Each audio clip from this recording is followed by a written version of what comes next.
Rubio's done a great job, and he should be much more high profile. He should be negotiating, I think, the Ukraine war. Rubio did, and have him be in response. Everybody reports to Rubio. He was a pope for this age, though, Jack. Yeah. This age has gone to the left. And I don't know why we're more prosperous than we ever have been. We're more free and secure, but boy, on the left, we're having a Maoist cultural revolution or something like that.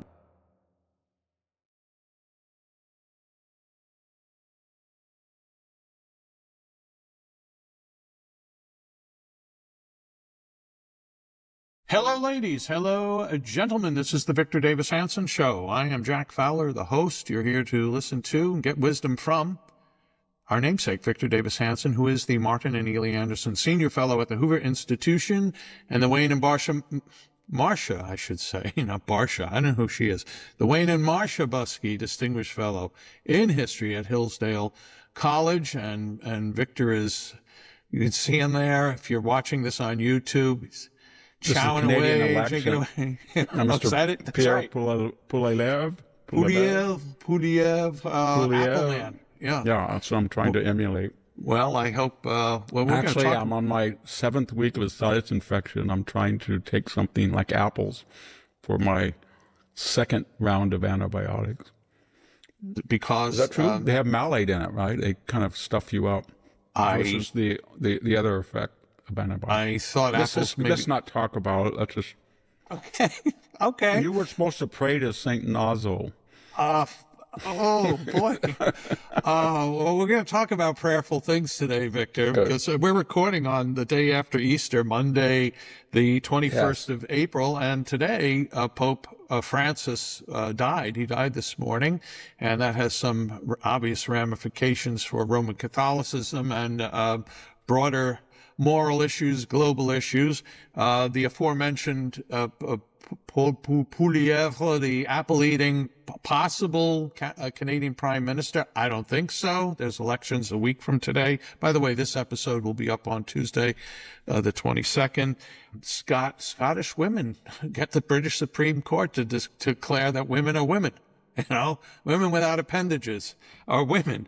Lady astronauts, Ambassador Whitikoff. So we have all these things to get Victor's take on, and we'll do that when we come back from these important messages. I'm going to have another bite of the apple. We are back with the munching and crunching Victor Davis Hanson Show.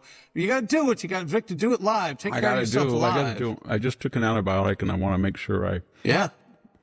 Okay, go ahead. All right. Well, let's be nice here, Victor. Don't say bad things about the dead. But Pope Francis, Nihil dicere nisi bonum de mortuis. Never say a bad thing. Never say anything except good about the dead.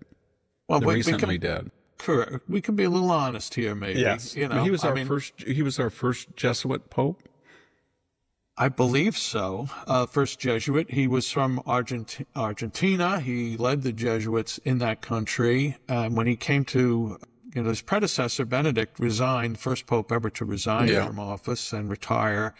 And I think Jose Bergoglio, that was Pope Francis's name, seemed at very first, there was some appeal even to people like me, traditional Catholics, hardcore Catholics.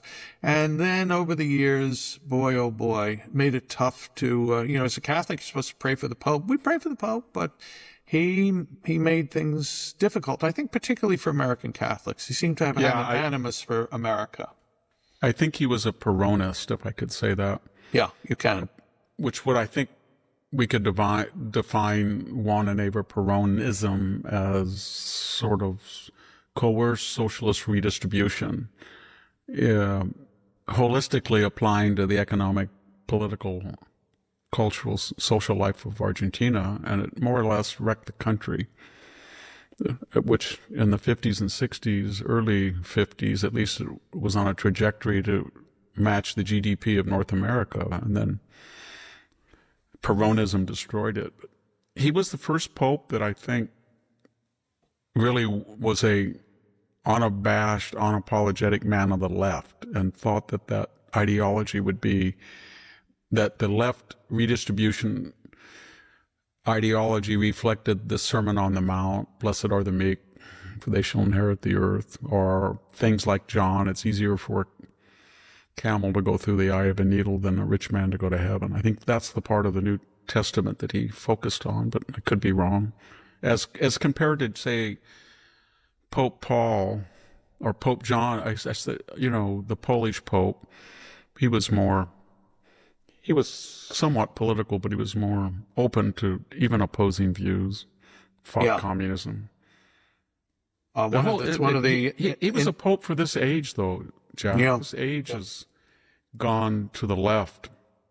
And I don't know why we're more prosperous than we ever have been. We're more free and secure, but boy, on the left, we're having a Maoist cultural revolution or something like that, where people are advocating violence. There's a professor today from George Mason that wrote on social media that there was no other opposition, there was no other alternative pathway, trajectory for the left other than to kill people. And I think he was a graduate student, a teaching assistant. And that we keep talking about that Rutgers poll where of people who identified of the left, over half thought that Trump could be killed. And it's just a different, and now we have this revolution within the Democratic Party of the Maoists, if I could use that term, the Jacobins versus the old guard. And the old guard had moved pretty hard left to accommodate them. But when you have a guy like David Hogg, who's 25 and really has done nothing in his life, I mean, he was a tragic mass shooting at a school, but I can't think of anything he did himself. There's no record of political acumen or getting people elected, maybe raising money for particular causes. And if he's the face of the new Democratic Party, at least one of the two faces, and his boss from Minnesota is even more left-wing, we'll see. It's a very frightening time because while all this is going on the left, then you've got Donald Trump waging a counter-left revolution. And it's driving them even more and more crazy and more to the left. But it's scaring a lot of the independents. And anyway. One other thing about the Pope, on the lines of what you were saying of leftism, is the embrace of climate change as a core sacrament almost. Yes, climate, open secular borders sacrament. How about open that I think is the big thing. And that's the thing that is, for me, most troubling, Victor. The obsession about non-spiritual things, non-doctrinal things.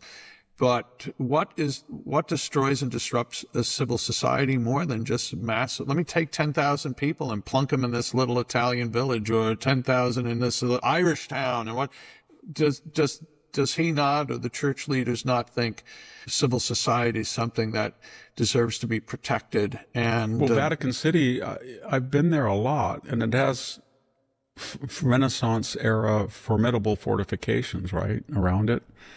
So the purpose, because they haven't been dismantled, to have an open border, and it is an independent entity, is that it would like to define itself as separate from, I guess, governmentally or spiritually from Italy. It's an independent entity, and therefore it feels it has a unique culture, and therefore it feels that people should not just be able, for security or other reasons, walk into the Vatican whenever they want.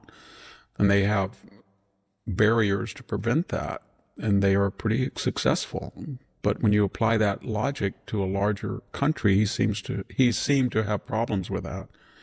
That's the whole problem with all of these people who say, A, walls don't work, and B, they're discriminatory, and in the global 21st century, we don't need them. And then when you look at every aspect of their public and personal ideology, they're adherents of walls and separatism. These grandees, Joe Biden kept talking, had an open border, but you couldn't just walk onto the White House grounds. And he had all kinds of security. He was famous even as vice president for, he had Secret Service around him, and he charged the Secret Service money for their observation post on his property. He really did believe in, and we saw that with the iconic Martha's Vineyard escapade, where people did not want people coming in there. And all this stuff about Mr. Garcia and whether he should come back or what was his status, it's all predicated on the idea that the arguments are in the abstract, but nobody would want to have him live next to them and have his former associates visit him in their neighborhood or in their home or it's just, everybody likes security for themselves, but on the global idea, they feel good about themselves without barriers or they prefer open borders as long as it doesn't impact themselves. And that's a characteristic of the left these days. It's cosmic morality, but I have to have exceptions if I'm AOC or Bernie Sanders to fly private and have this huge carbon footprint and then talk about, and she's been on record changing subject a little bit, AOC, about the evils of private jet travel. Yeah. Well, we remember George Orwell's pigs saying some animals are more equal than others, and that's what we see with the left. They are the more equal. And Bernie the same way. He has 3 houses. 40% of America can't afford one, and he's identifying with them as victims, and yet he's never really had a job in the private sector, so he's been able to translate his government service into a multi-million-dollar portfolio and 3 homes, and yet he rails about people who do that on a grander scale than he does. Yeah. Well, Victor, one last thing from me anyway, not to saturate our listeners with Catholicism, but we Catholics do believe at these moments that the Holy Spirit hopefully guides the conclave of cardinals. But the thing that worries people like me are, well, the last conclave, which was consisted of cardinals appointed by Benedict and Pope John, now he's a saint, Saint Pope John Paul II, conservative men picked this man. What is the conclave filled with cardinals picked by Francis going to pick as his successor? So it's a very worrisome time for a lot of us. That said, Victor, I just want to let our listeners know we're going to be back in a moment. I wanted to know if you would share some thoughts on Steve Witkoff. And our friend, John Fund, wrote this analysis of him. Let me just read this pretty quickly. John writes, "I'm not a foreign policy expert, but I've learned to recognize when someone is clearly out of his depth in that area. And this is clearly the case of Steve Witkoff, a real estate investor and golfing buddy of President Donald Trump's from his old stomping grounds in Queens, New York. Witkoff, nominally the U.S. Special Envoy to the Middle East, has become Trump's all-purpose emissary for almost all of today's key foreign policy issues. One day he's meeting with Vladimir Putin to settle the Ukraine conflicts. The next day he's negotiating with Hamas to urge the group toward a ceasefire with Israel. And a few days later, he's interacting with the Iranians on their nuclear weapons program. Witkoff's travel schedule is often busier than the Secretary of State or CIA director." Victor, people are starting to roll their eyes and lament and moan. Is this guy successful? What are your thoughts? I have no criticism per se, except sometimes he's been indiscreet and he has to correct himself. But my point is that no one, even Henry Kissinger, when he was in the shuttle diplomacy of 74, there were other people in his entourage that were, I guess his name was Cisco, and other people that were helping them. In other words, he was trying to do Vietnam, he was trying to do détente, he was trying to do China, he was trying to do the Middle East, and he was spread thin, and he had auxiliaries or subordinates that helped him. So when you take a businessman who supposedly gets things done and you put him in the Iranian nuclear negotiations, the Hamas hostage negotiations, the Ukrainian war, the attitude toward Russia, he's overtaxed, he's spread too thin, and he hasn't done this before. So my polite suggestion to the administration would be to assign him something that he feels comfortable. I think it would be probably the Hamas or that negotiation. I don't know. I mean, I can see why the Trump administration did not bring Mike Pompeo back. I don't agree with it necessarily, but they thought that he wanted to run for president, and he had been critical of aspects of January 6th, and he had been critical, at least momentarily, of the Mar-a-Lago raid that something Trump done had partly justified. All that being said, he was on base with Trump on Iran. He was on base with Putin. So I don't see why a guy like that couldn't be an additional special envoy. I know he might get the MAGA base. I don't quite understand why the MAGA base has got, he was a good Secretary of State is what I'm saying. But people like that. And I would get 2 or 3 of them to operate with a single portfolio. But he's got too many portfolios to do it. And then more importantly, he's nominally working for the Secretary of State, who's the architect of foreign policy. And you don't get the impression that his profile should not be higher than Marco Rubio or Waltz, the national security advisor. Usually when you have rivalries about key foreign policy debates within a administration, you have the national security advisor and the Secretary of State. That's why Kissinger combined the two in himself. There's always rivalry there. Usually the Secretary of State feels he has loyalty to this huge cabinetcy, and the national security advisor is more hawkish. But that being what it said, this diminishes Rubio's role, and Rubio's done a great job, and he should be much more high profile. He should be negotiating, I think, the Ukraine war. Rubio did, and have him be in response. Everybody reports to Rubio on the Ukraine war, and then have Waltz give him the portfolio of the nuclear. The particular assignment's not important, but utilize those 2 official positions, and then let Witkoff just have one portfolio, because he's clearly overtaxed and he's got too many things. Yeah. Well, Victor, before we go to a break, and part of the love of the show is the authenticity of it, the biting of apple, the dogs barking in the background. I'm a mess. I apologize to my listeners. It's I had lovely. the flu, then I had a sinus infection, and it goes away for a day, and then it comes back worse. I have to ask you, though, about dogs. This is a stray dog. Somebody dumped this dog, and my wife decided to nurture and save it.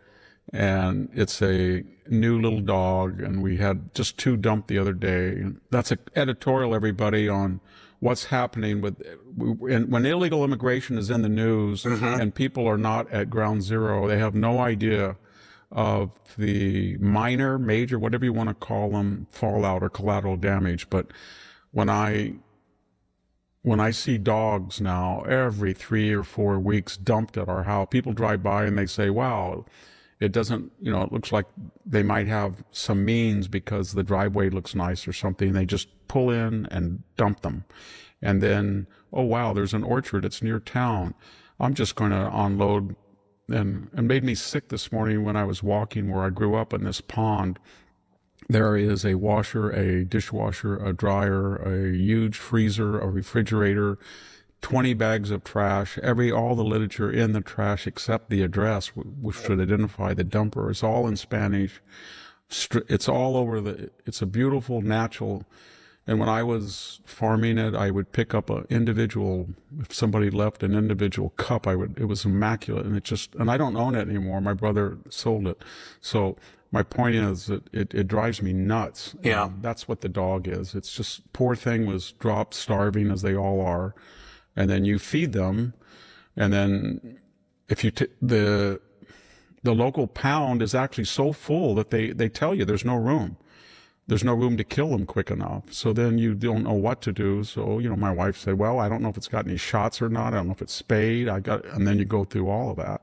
So I don't even know if it's had rabies shots. It's just sitting in our yard. Yeah, well, it's more than an inconvenience, especially if you have a tender a heart for God's man's best friend. Did you see came out, I forget what study, about a week ago, that dogs are bad for the world. They kill things, they foul the environment, etc. Same people that want us to eat bugs, want us not to have. What do they want? They say everything. Eating meat is bad for the world. They want to eliminate that. They micromanage our whole lives. But then you think, if we did everything that they want, what great thing would they do? What would they be empowered? How would they be freed from all of these pathologies that we inflict on them? Would they do another Homer's Iliad? Would they write the Inferno? Would they do Michelangelo's David? What great art would they give a Getty? No, I don't see anything coming out of what they're doing. All I see is bitterness and insecurity and envy and hate. When I listen to Bernie Sanders or AOC or Nancy Pelosi or this Senator Van Hollen going down, I don't see any positivity. And We know people in our lives who enjoy seeing other people grovel or be inconvenienced, and as a movement, as an ideology, I think that's central to the left. It's absolutely true. I wanted to get solar panels about 8 years ago, and it took like 4 months to get the inspector came out here, and came out and he said, well, I don't have it on my files, this building. I said, it's ag exempt. It was built before the new regulations. He said, well, then I have to have a proof that it was there. I said, you can see it. And I said, is the circuit breaker box out of all the Romex are cabled and they're in conduit as everything? No, it all meets inspection, but I don't have this building on my record, so you can't put panels on. I said, if you walk a half a mile, you'll see about 9 dwellings, all of them with bare Romex, porta potties, maybe 50 people living in a house zone for single people, dogs that are on license. Why don't you just walk over there and see how many regulations you can find? Because I think you could find 50 in about an hour that have been broken. But you won't do that. You want to come over here because I'm very polite to you. And I said, yes, sir, I will address that. And you know that I will go out and I'll go through every archive in my entire family. I will find a document that shows this building was in existence before 1994. I will show when it was built. And I will go to the county planning and I will get it on your record for you. And it'll take me 2 months and about 50 hours, but that'll make you feel really good and powerful. But if you go over there and you try to tell that Wild West area, and it's a whole area, you don't know what you're going to find. You don't know what you're going to find. You don't know what the people are going to do to you, and you won't go there because you won't feel big about yourself. You'll feel small and scared. And that's the problem with all of these, when you get these huge government octopuses and these people who have not had experience in the private sector, they get an emotional delight out of forcing people to grovel. They can't be just polite. When I said that, he didn't really disagree with me. Right. Yeah. I love you, Victor. That was spot on, my friend. Spot on. Okay, we're going to be back and let's talk next about the aforementioned Canadian elections and lady astronauts, and we'll get to Trump and Harvard, all when we come back from these important messages. If you're a homeowner, you need to listen to this. When's the last time you checked on your home title? That's the legal proof that you own your house. If you're like me, the answer to that is never. The problem is, in today's AI and cyber world, scammers are stealing home titles and your equity is the target. Here's how it works. Criminals forge your signature on one document, use a fake notary stamp, pay a small fee with your county, and boom! Your home title has been transferred out of your name. Then they take out loans using your equity or even sell your property. You won't even know it's happening until you get collection or foreclosure notices. That's why you need to stop what you're doing today and find out if you're already a victim. Go to HometitleLock.com/Victor to make sure your title is still in your name. And you'll also get a free title history report, plus a free 14-day trial of their $1 million triple lock protection. That's 24/7 monitoring of your title, urgent alerts to any changes, and if fraud should happen, they'll spend up to $1 million to fix it. That's HometitleLock.com/Victor. And we'd like to thank Home Title Lock for sponsoring the Victor Davis Hanson Show. We are back with the Victor Davis Hanson Show, recording on a Monday, the 21st of April. This episode will be up tomorrow, Tuesday, the 22nd. Victor has a website. I forgot to mention it at the beginning. That is The Blade of Perseus, victorhanson.com. At the end of the show, I'll tell you why you should subscribe. If you're a fan of Victor, you gotta be there. You gotta subscribe. Hey, Victor, I didn't ask you, you spent Easter with the children, grandchildren, yes? Yes, I spent Easter. My daughter and her husband have 3 children, and my son and his wife have 2 children, and they all met. My daughter moved up to Northern California in the foothills outside of Sacramento. Beautiful little place where they had Easter egg hunts, and drove up there. It's 220 miles, not that far. So it's very not nice. close.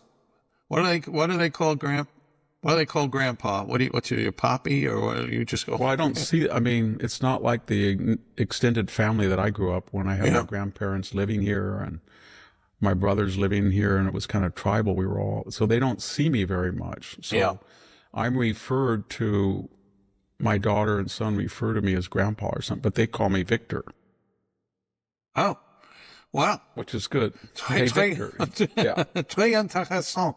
Hey, speaking with a French accent, or I think that's a French accent, Canada will have its elections next Monday on the 28th. Actually, elections have begun. They've had advanced voting. And Pierre Poilievre this is a snap election. He's the conservative candidate. Mark Charney is the liberal who took the place of Trudeau. He called the snap election, and right now the polls show the Liberals ahead. And I think, Victor, there's got to be some culpability for this with Donald Trump. It seemed, a few months ago when Trudeau was the captain of the sinking ship that this was the Conservatives were going to rout. I could be wrong, but what are your thoughts about what's happening up there? What was wrong? What's wrong with Canada? Mr. Trudeau, we all thought that he was an aberration, that he was a man-child, or, I guess he voted in because of his looks, because he showed no intellectual ability. He was kind of very vindictive. We saw that with the trucker strike. But everybody thought, if you look at terms of per capita income and GDP, unemployment, inflation, military expenditures, and NATO promises, relations with us, you got the impression that Canada was stalled, and that the conservative elements that had once been with this great Prime Minister, Stephen Harper, who was gifted, a free market advocate, and really had Canada going in the right direction after a decade, I suppose, that they wouldn't go back to this failed. But who are we to speak? We had, under the first 3 years of Trump, everything was going well, and then we got rid of that, and we got somebody who was Obama on steroids as far as policy. That is, whoever was, signing with the auto pen the Biden initiatives. So I think that, and Donald Trump does not like Poilievre. He doesn't like him, and I don't know why he doesn't. I think his attitude is he's a conservative, so he should be kind and favorable to me, but he doesn't understand Canadian policy. He understands Canadian policy, but he doesn't appreciate the situation he's in. The conservatives is that people are angry at the United States because the United States has been saying to Canada, you're spending 1.37 on your defense expenditures. You are one of only 8 nations that refuses to honor your 2014 promises to spend 2% of GDP.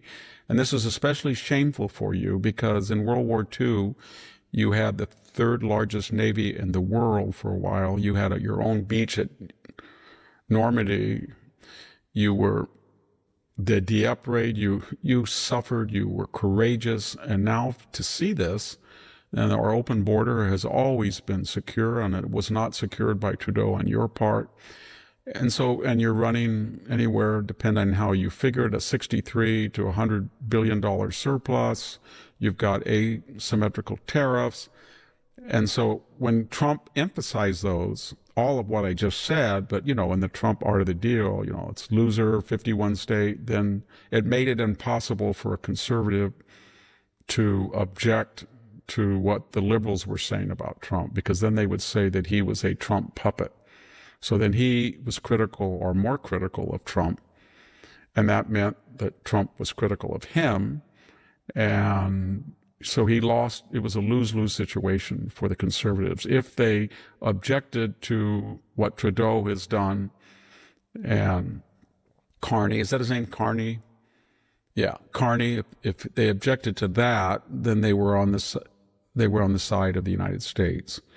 I mean, if they were supported Trump and they objected to everything they were on the United States. If they joined the liberals to denounce Trump, is pretty much what they did, then there was no difference between them. They were not able to articulate a particular view.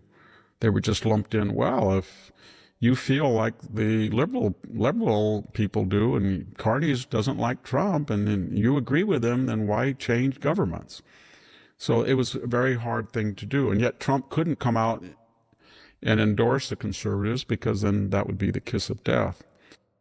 And it was very hard, if you look at the art of the deal, no one, and we talked about this, I wrote about it, nobody believed that he was going to invade Panama. But on the other hand, nobody believed that Obama or Biden or anybody had any ability to force the Chinese back out of Panama. And that what Panama was doing was they were being intimidated by the Chinese. They brought in, like a guest they brought in and wouldn't leave. And they had port facilities at the entry and the exit that were used for espionage and mercantile, a whole thing. So Donald Trump said we might have to reject that. We knew Panamanians got nationalistic.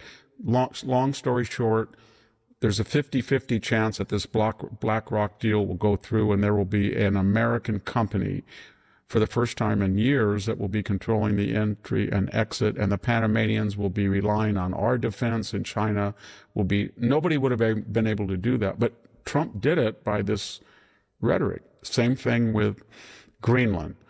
We want Greenland. Nobody ever thought he was going to absorb Greenland. But after it was all said and done, Denmark put in an extra $1 billion at the disposal of its colony, its North American colony.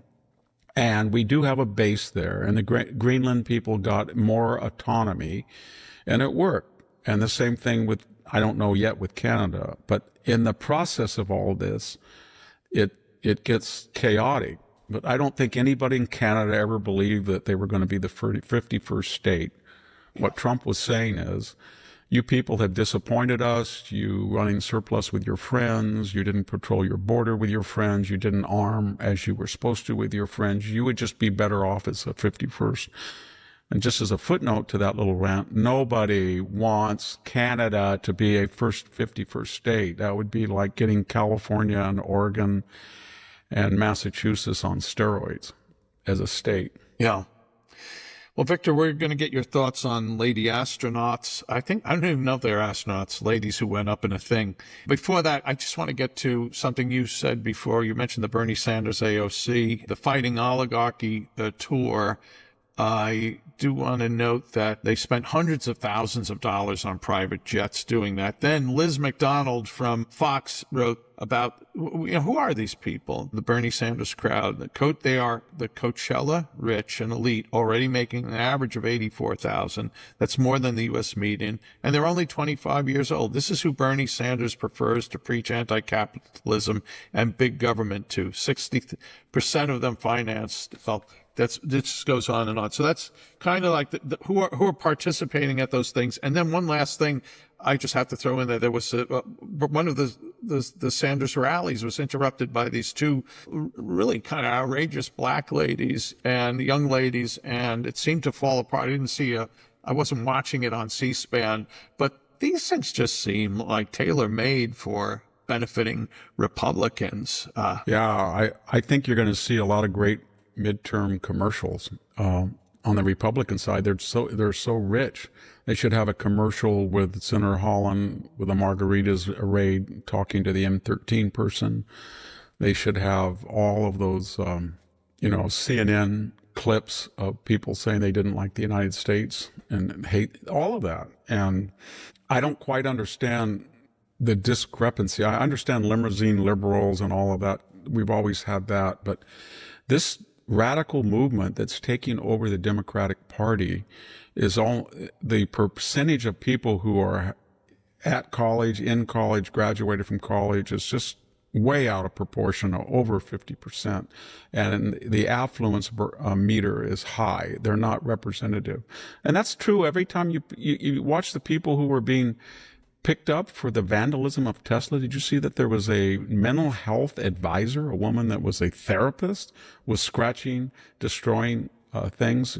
And every time I read about it, it's some usually, and I'm stereotyping, but I think the stereotype would be supported by data, a white person, male or female, probably over the age of 50, and with some type of either 2-year or 4-year or even a higher degree.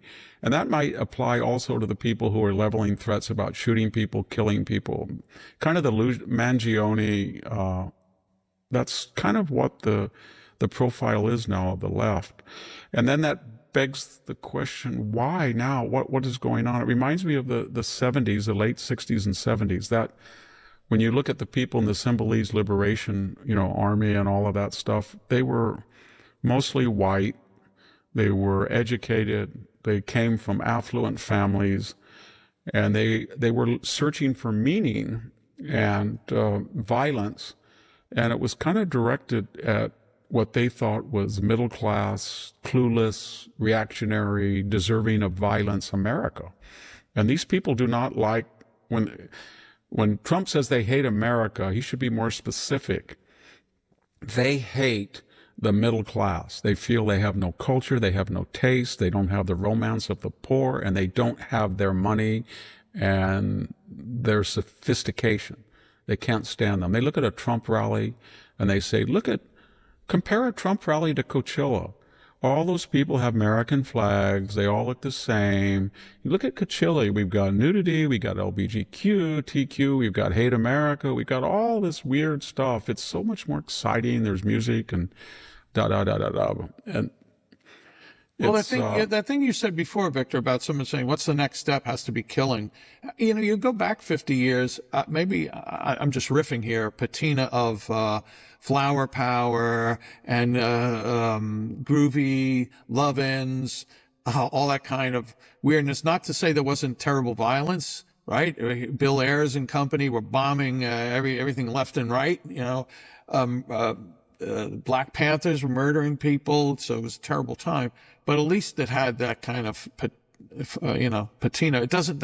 There's no such thing now. There's no. Yeah, what happened with that is lovey-dovey aspect to any of this. They really do just hate, pure and simple. We talked about a little bit in this early 60s, the 62 to 68. It started out with Monterey pop and Peter, Paul and Mary and folk music and Bob Dylan without electric guitars, Joan Baez, very left wing, but mostly music and art. Yeah. And then it gravitated into the flower power, Summer of Love, San Francisco, 1968, Come to San Francisco, all that stuff. And it was Cher, it was kind of a communist utopia, Lotus Eaters, Timothy Leary, Drop Out, Tune In, Turn On. And then that didn't work. It didn't stop the Vietnam War. It didn't change America. And the wire-rimmed glasses, the way the Beatles had transmogrified from kind of silly shaggy hair to, really freaked out looking. And then everybody moved on. And so by the 70s, a lot of these hippies that's what, they were yuppies. That's where the word came from. And, that The Great Pretender, that great song. And, so my point is there was a hardcore element that stayed. And that was the Bill Ayers. That was the Charles Manson. That was the hardcore. They looked like hippies, but they never wanted to move on and join what they called the establishment. They wanted to destroy it. Yeah. That was a Weatherman underground. And what's weird about this group is, and you're absolutely right, Jack, that these people have adopted the anger and the violence of that extreme post-hippie movement, that type of rebellion. They're not calling for let's peace and love. When, as I mentioned, this PhD student at George Mason said he wanted to kill people. And you hear that a lot. And when, I won't mention names, but there were a lot of reputable people who, when Donald Trump was almost killed, I think, I'll mention, I like him, John McWhorter, but right on Glenn Lowry's podcast, he said that it might have been better if Trump had been shot.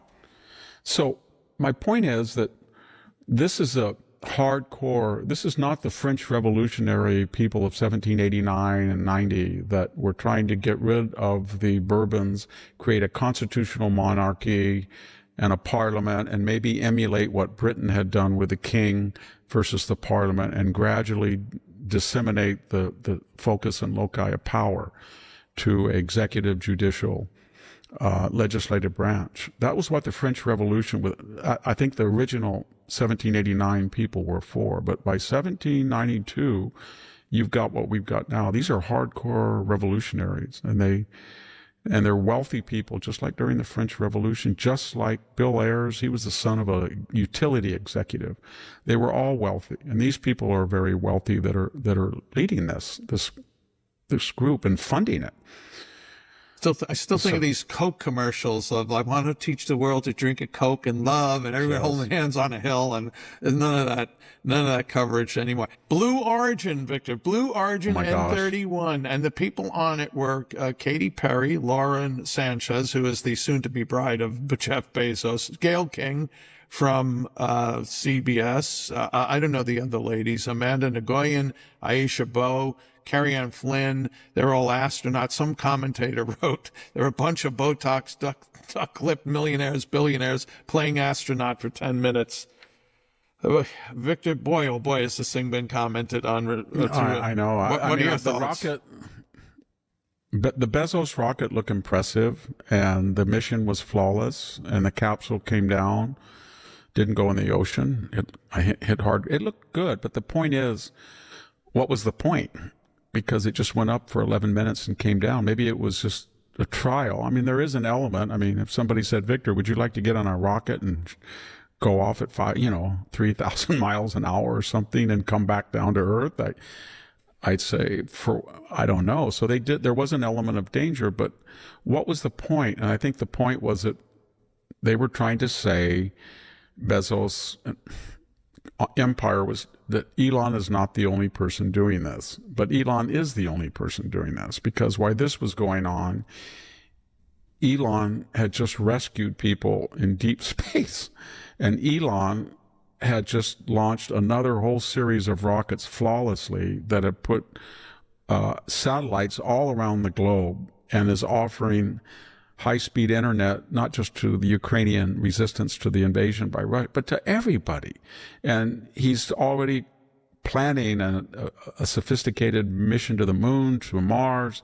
So he's so far ahead. And then I saw the women in the rescue, the woman none of them were made up, Jack. They didn't have Botox. They were serious feminists. That's what feminism is about.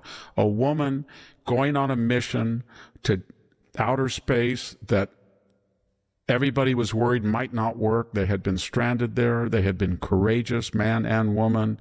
And another woman came in to rescue them, and there was no distinction between the task, between male or female. There was a point to it, and they were heroic. And they proved that women can do just what men can in space. Okay, but why have all women? And then why don't you just reverse it and say, well, we're going to put all the women in the guidance center and the engineering center, and we'll put 11 men up there. Or 7 men. I don't think a lot of men would want to do it. If you said that we're going to select people by only their gender. So they were trying to say we're going to show that women can do this, but they only put women up there, but they didn't go the whole way and say if women are going to be up there, then women should be able to program the spacecraft and engineer the fuel and load the fuel. But they didn't do that. And then to have them kind of correct people on the air, you shouldn't say mankind, I don't want to be, again, they were courageous to be in there in the first place, but it looked like a fashion show. True women are like men, that women who do these so-called male tasks that originally does it, and they do them well, and they do them as equally as men, they're like men that don't comb their hair every day. They're not like Gavin Newsom, versions of Gavin Newsom, female version.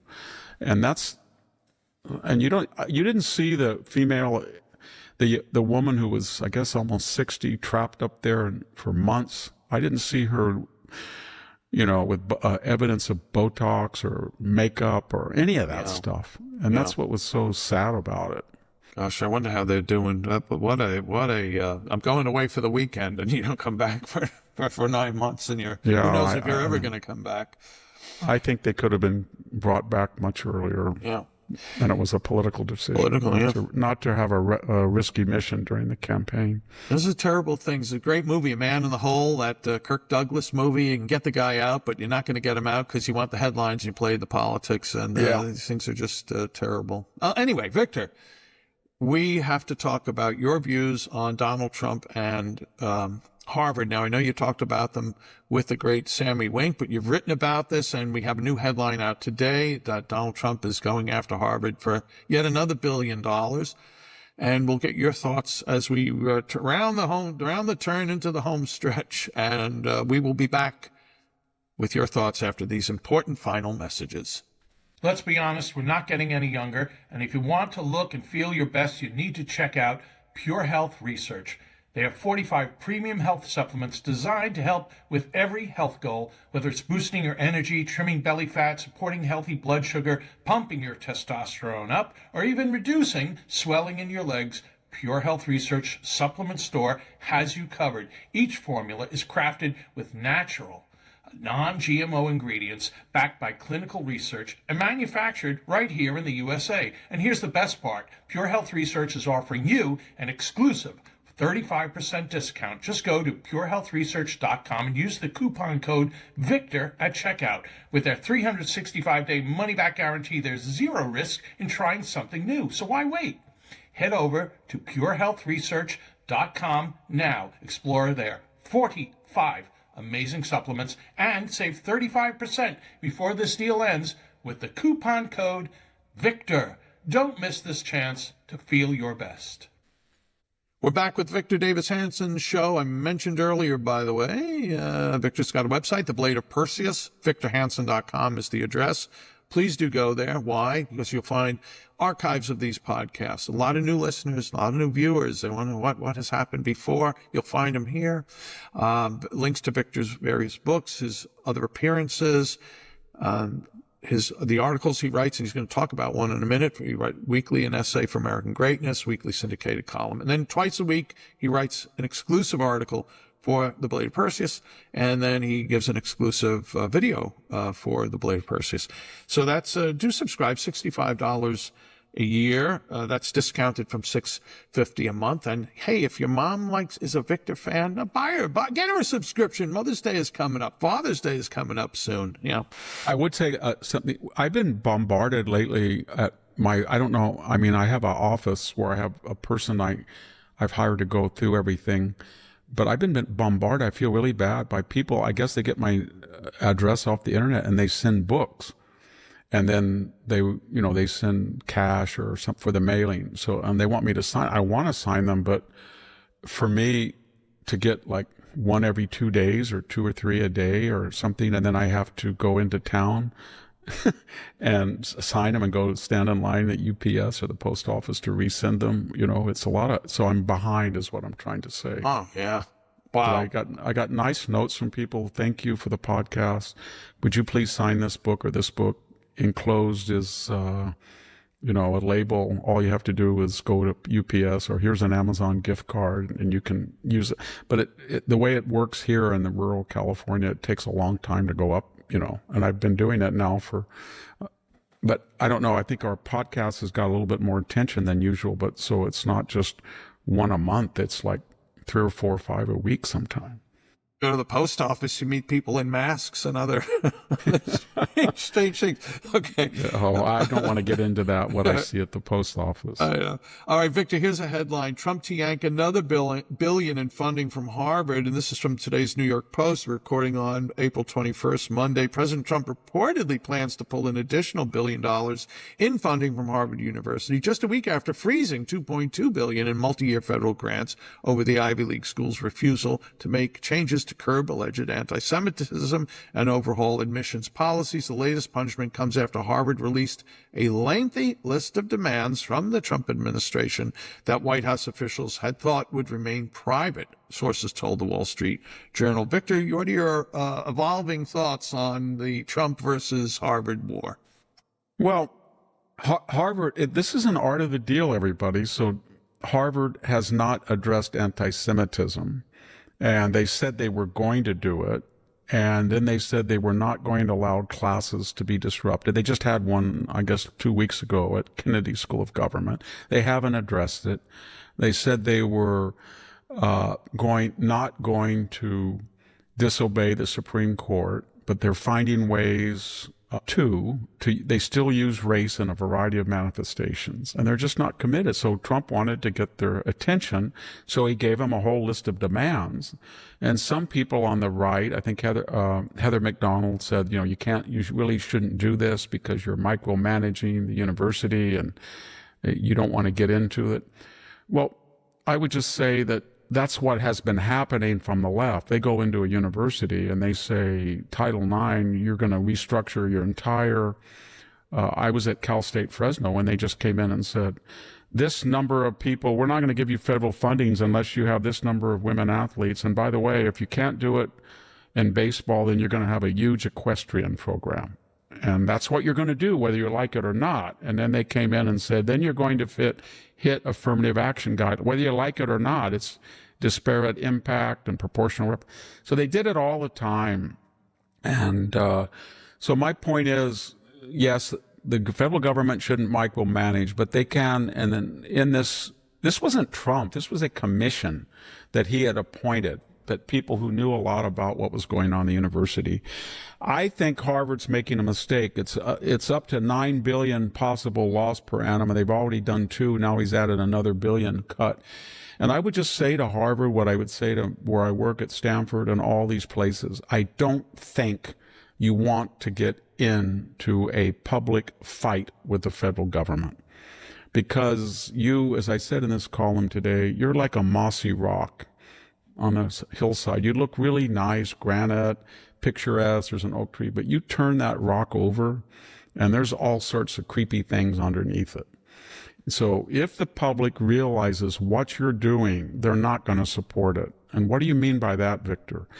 If they know that a surcharge or an overhead is 10 to 15% in business, and they see that when a scholar gets a federal check, these universities are taking anywhere from 30 to 60%, even in the age of Zoom, where some of these scholars are Zooming and they're not going to support that. And that's like $180 million a year from where I work. So that's not defensible. If they find out that at your universities, if somebody is angry or has legitimate reasons or ill and says that person sexually harassed me, or that person said this type of word, hate speech, you are not going to go before a university panel and face your accuser. They're not going to be identified, and you're not going to go there with legal counsel. You're going to have an administrator probably put you on suspension, de facto, or at least until scrutiny happens. That's what happens. If you are at these universities and you can't, because of the 14th Amendment or a recent Supreme Court ruling, you cannot discriminate or segregate. Can't be separate but equal. Plessy versus Ferguson. You can't do that by race. You can't do it at all. But here's how they do it. They say, you know what? We're going to have the main graduation for everybody. But then we're going to have auxiliary graduations based on race.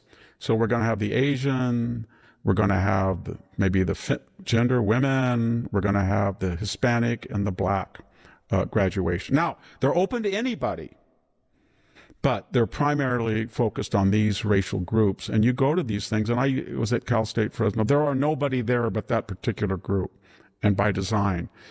If during the Latino graduation at Fresno State, if I showed up, I would be out. A student once asked me to go there because he graduated. I was just, there weren't many people who were not Latino. But my point is, if you say another minority, Jewish groups do not have their own graduations. Whites don't. And you'll say, well, they're the majority. No, they're not. At Stanford, they're 20 to 22% white. If you had a white, you wouldn't use the word white. You just said, after the main graduation, to honor the legacy of the European Western tradition of which this university and its free speech and constitutionalism is, and Renaissance art. We want to emphasize that legacy. So we're going to have a European American graduation for the small minority of 20% at Stanford. They would go ballistic, and they should go ballistic. I wouldn't want to go to it, but that's what they would do. They don't do that. So what Trump is saying is, we know what you're doing. You are using safe spaces, and then they'll say to you, well, we don't have segregated dorms. We have theme houses. And then you actually look at it very carefully, and you see that the African American or whatever African term they use, or the Latino, La Raza, whatever it is, that's 99% of that particular race. So we know what you're doing. And the same thing about admissions. We know what you're trying to do. We know that you're trying to get away. If there's an executive order that says no DI, then you're going to have the Department of Belonging or Community Outreach. And that's what they're doing. And they have utter contempt. And then they know that when the federal government went in and guaranteed student loans, they being higher education in general, they started packaging student aid as a federal guaranteed loan. We can get that for you. So if you pay $100,000 a year at Columbia or Harvard or Yale or Princeton for room, tuition, and board, we'll get an element. It will be a student loan. They don't care whether you ever pay it back. They get it up front, that there's a $1.7 trillion out there, and about 12 to 13% of that is either delayed. People they just walked away, or they're late on their payments. The universities don't care. They could care less. If you said to Harvard, Stanford, Princeton, you've got these huge endowments, you're going to pledge those against student loans. So you have your financial package, and it's $100,000 a year for everything. You're going to loan what you don't give outright.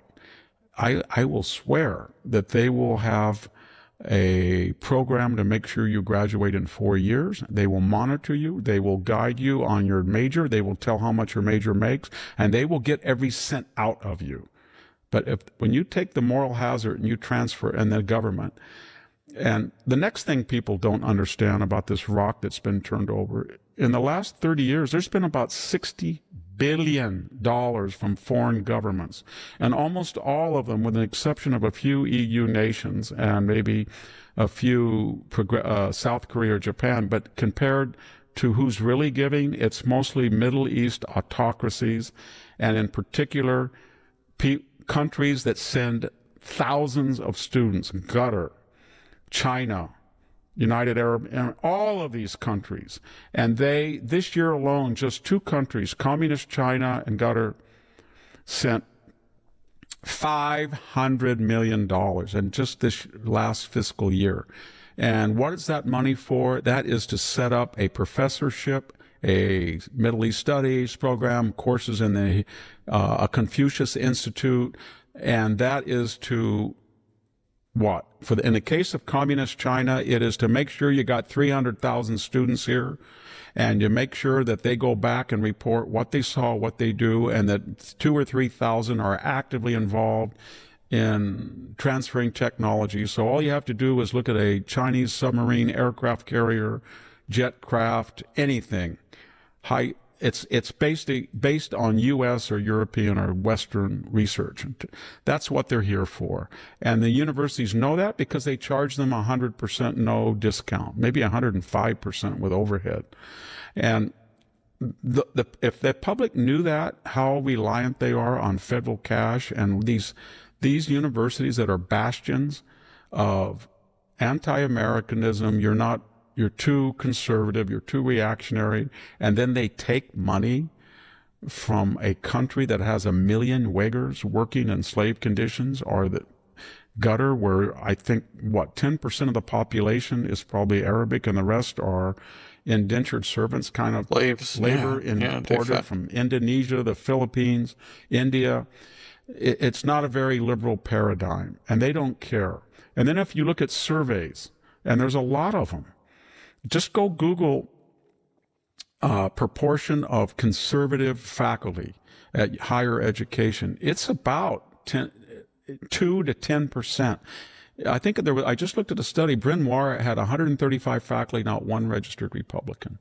Williams was about the same.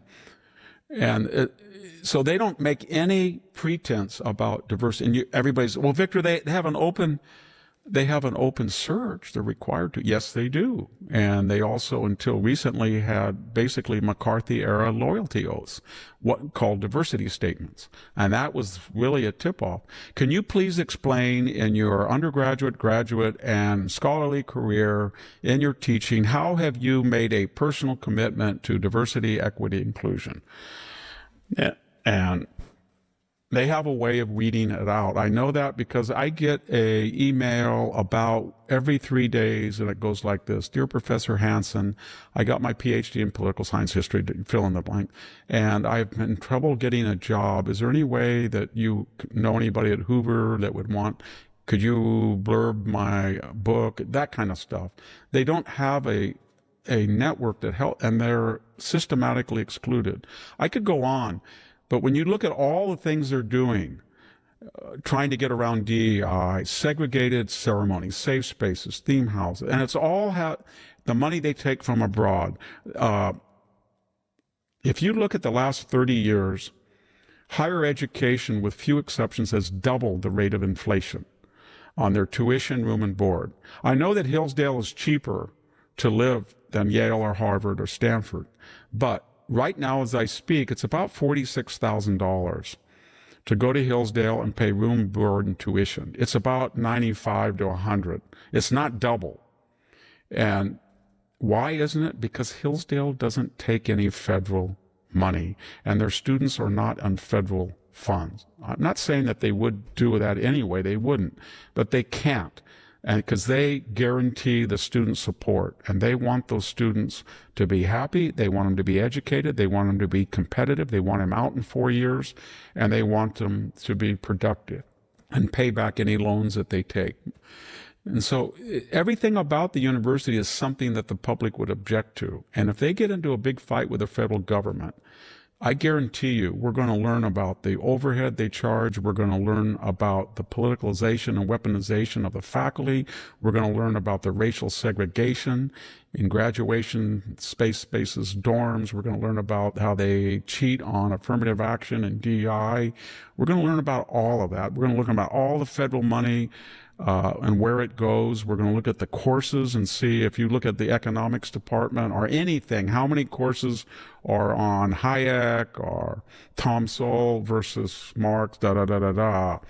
And the public is going to be shocked. And I'm just scratching the surface. So they have a lot of liability. And yet, I guess they figure that there's a lot of Supreme Court or district judges that all went to Harvard, and they're always going to rule on their behalf. I don't know, but I think they're sorely mistaken. And when you look at polls, there's America Speak recent poll. It's about 30% of the population has a positive view of higher education. And it doesn't work anymore. They used to say, you cut this, and you don't understand the role that we do in sophisticated medical research and engineering. We do understand that. And that's why it's really bad on your part, because you hide behind those departments and you make it hard for them. And already they're changing. So a lot of those medical grants are doing their DEI, this underserved community. Time. Exactly. Yeah. But they use them. They we're commies and humanities and social science, but you can't cut anything because we got this great engineering that's working on a rocket. That's kind of the argumentation they use. Yeah. And it's, even in those departments, engineering, science, calculus, math, physics, it's pretty much dominated by liberal faculty. Not as much, but everything about it has changed. It's just not what it was at one time. The brand has been tarnished. Too much money. Too much money. Let me make a statement on behalf of an institution we rarely mention Grove City College, which was the trailblazer in not accepting federal aid. And our friend, Very good college. yeah, and our friend, our friend, and he remind me of this. And I just checked their tuition and room and board, etc.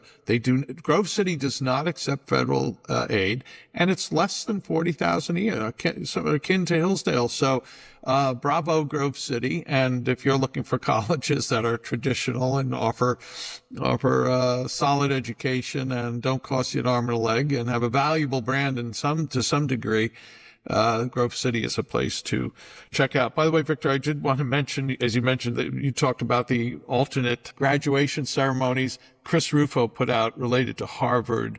They're called Affinity Celebrations, and they are for graduates with disabilities, indigenous, first gen, next gen. Then there's one glob of honoring Asian American, Pacific Islander, Desi American graduates. I don't know what a Desi American is. Black graduates, Latinx, as I say, graduates, Arab graduates. And then the one that's not an affinity celebration, it's a lavender celebration that honors LGBTQ graduates. Is he right? No white I would affinity, add no Jew affinity. I would add that the disability ones and some of the genders were added on over the years because the original were just purely race and they were getting criticism, Latino, Black, Asian, and now they said, well, it's not about race, it's about every unique group's characteristics. And why not just say unity, that we're all the same, that we're all human beings and our whatever differences are superficial to the eye, and why don't we try to unite for a change? Why do you turn out people that leave those places wanting to be tribal and to identify first with people like them, or they think their race is essential? Every time I had a student in the Cal State system that identified by race, I did too.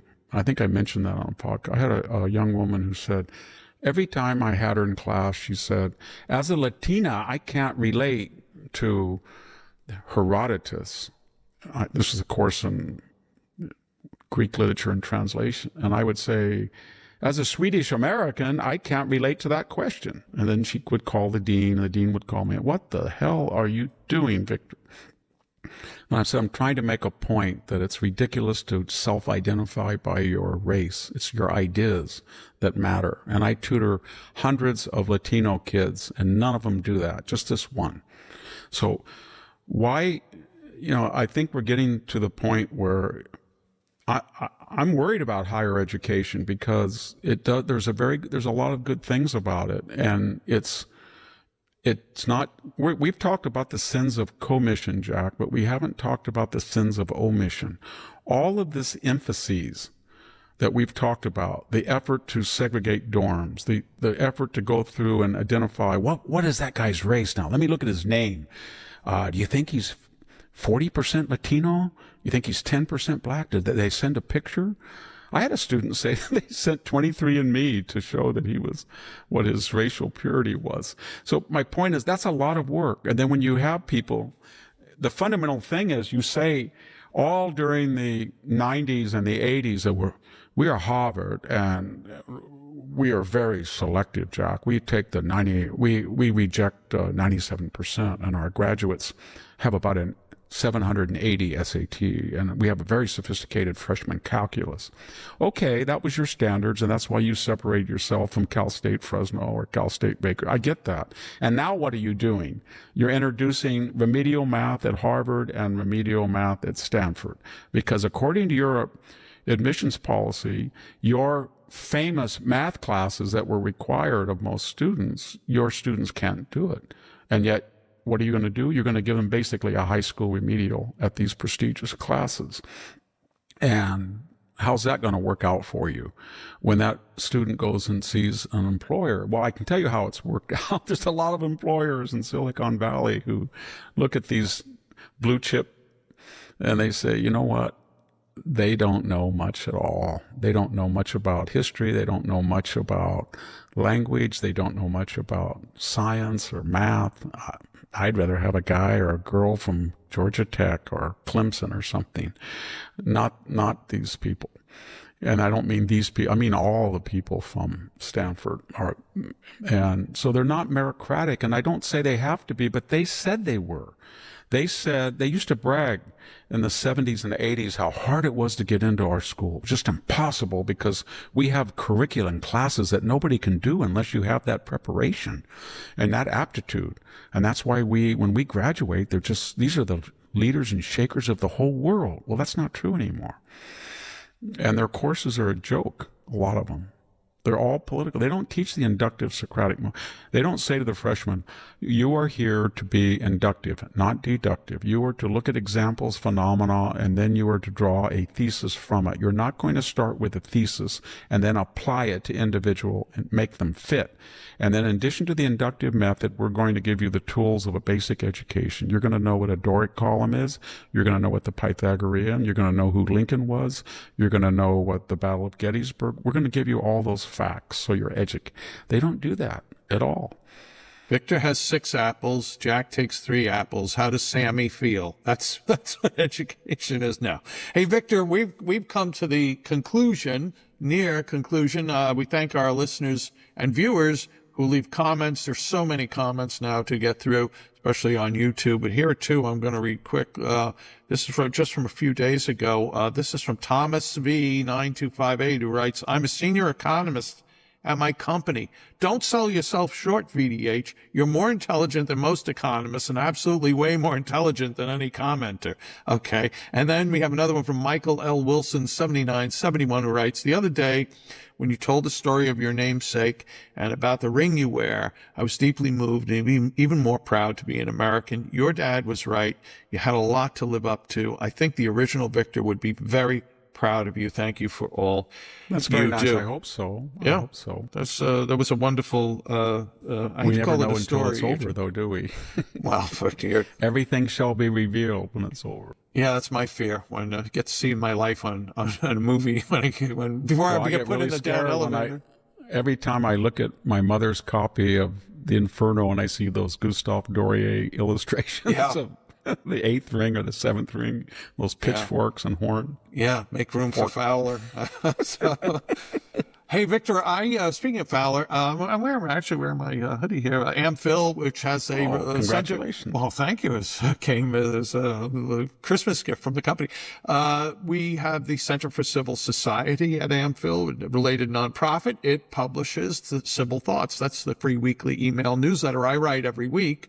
At the center, we're trying to strengthen civil society. The point of Civil Thoughts is just to give 14 recommended readings, great articles I've come across the previous week that I think dear intelligent Americans will like. So why don't you go to civilthoughts.com, sign up. Again, it's free. We're not selling your name. I know you're going to like it. And I thank the many people who write me to say that they have enjoyed Civil Thoughts immensely. Victor, you've been terrific through all the apple bites and the dealing with medication and whatever. You just I've never had a sinus infection for 7 weeks, but it's going to end because I said so. How's that? we will just pray directly to God. I'm going to be a Nietzschean figure. Well, you're indestructible. You will recover. Hey, thanks, Victor, for all the wisdom you shared. Thanks, folks, for tuning in, listening, watching, writing to us. And we will be back soon with another episode of the Victor Davis Hanson Show. Bye-bye. Thank you, everybody.